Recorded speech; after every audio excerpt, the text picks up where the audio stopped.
I'm playing The Simpsons Tapped Out.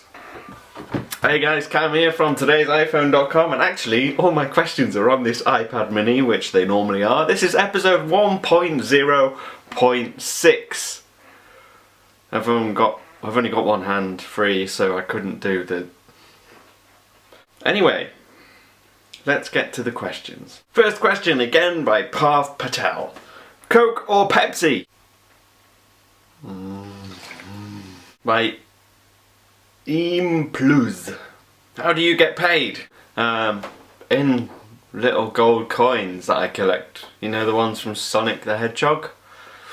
Essentially, once I've done typing and making videos, I have to go running around the neighbourhood and jumping over stuff and collecting gold coins. Or I get paid in money like everybody else. Do you enjoy Daily Grace? I find her hilarious. I never watched any of her videos. I know who she is. I think I follow her on Twitter. But no, I never watch her videos. Generally, I don't get a lot of time to watch YouTube anymore because I'm either making videos for YouTube, writing up articles for today's iPhone.com, or looking after my kids, which I have to do.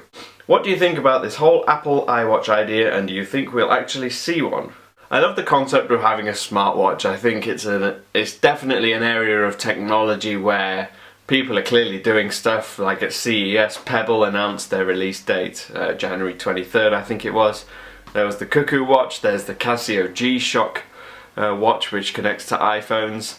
There's a lot of stuff happening in the wearable tech industry, and it's not just iWatch, it's also things like Fitbit.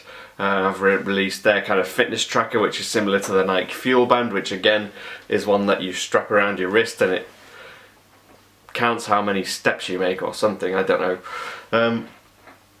But yeah, it's certainly interesting. It's an interesting place to be, and I think it's somewhere that I think Apple can obviously do better than everybody else, because everybody else isn't Apple. So it'll be interesting to see. I would like to see one, but that doesn't necessarily mean Apple's ever going to release an iWatch.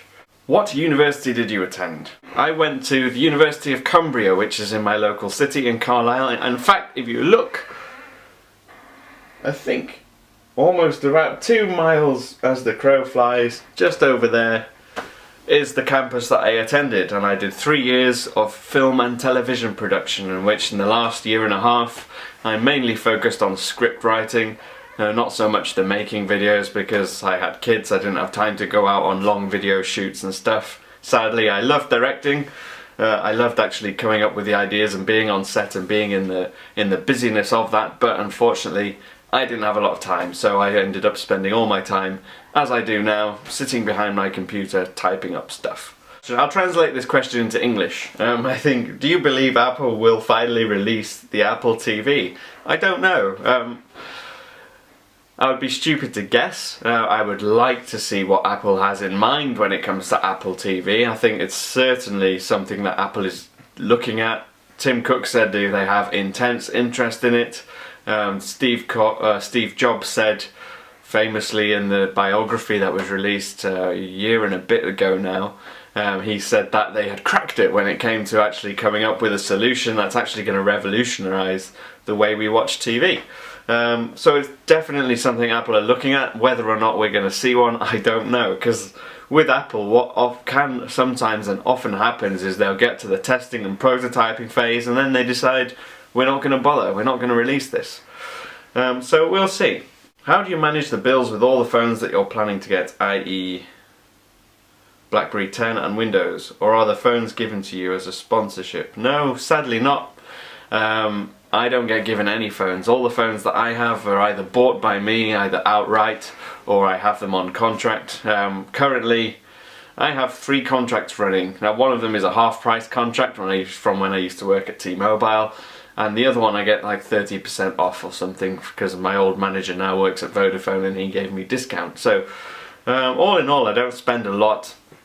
And I'm not planning on getting another contract. I'm generally kind of trying to reduce them, and eventually I just buy them out, bite the handsets outright and then sell them when I'm done at the moment. But I'm hoping that as we grow as a site and get more popular that people will start letting me borrow stuff, because that's generally what happens in our industry, is that companies, PR companies and the actual manufacturers themselves will send review units out to people like us to review, and then they give us a certain amount of time with them, and then we have to send them back. So generally nobody keeps them, and they certainly don't get given.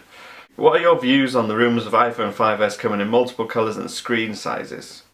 I would love to see the iPhone come in different colours. I think obviously black and white is obviously the default, it's standard, it's usual, it's just the way it is, it's what people are going to go for. But by making it a little bit more colourful, I guess they can expand their market a little bit more, give us a little bit more choice.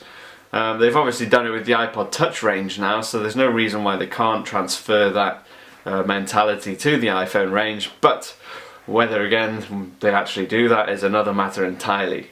Do you have any pets? If you do, what kind and its name? Oh, I don't have pets. We used to have a pet cat, but then I kind of realised that not only did cats stop me from breathing, but also that animals are supposed to be outside, not in a house. So no, I don't have any pets, and I don't plan on having any pets, and if I did, it would probably just be a goldfish, because, I mean, they don't live very long, and you don't have to do anything with them. I like your hair, Cam. Anyway, that's been it from me. I'm Cam from today'siphone.com. If you want to ask me any questions, feel free to use the description box below. You can also use Twitter, use the QuizCam hashtag QuizCam. But I've got a question for you. Obviously with Steve Jobs having died just over a year ago now, Tim Cook's taken over, Johnny Ive's got a new role, Scott Forstall's out, and Bob Mansfield's oddly back in again. Phil Schiller's head of marketing, all that kind of stuff. Who out of all the Apple chiefs you know of do you think is the most important to Apple's success? Is it Tim Cook and his organisational skills? Is it Johnny Ive and his way of designing and the way he thinks about minimalist design and all that stuff? Who do you think is the most important person in Apple's executive team? Let me know your thoughts in the comments below, and I will see you next week for another episode of Quiz Cam. Twitter pip!